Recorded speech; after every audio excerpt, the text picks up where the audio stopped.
Hello বন্ধুরা, সবাইকে স্বাগত জানাই আমার মেকারের চ্যানেলে। আমি মেকার প্রদীপ।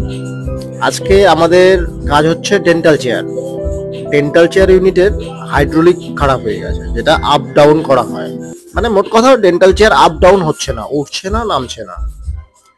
তো সেই ক্ষেত্রে আমাদের ফার্স্ট যেটা টার্গেট হয়ে গেল, বা আমরা চেক করে নিলাম যে একটা হাইড্রোলিক খারাপ হয়ে গেছে, আর একটা হাইড্রোলিক নিয়ে এসে এখন হাইড্রোলিক চেঞ্জ করব। এটাই আজকে আমাদের মেন টার্গেট।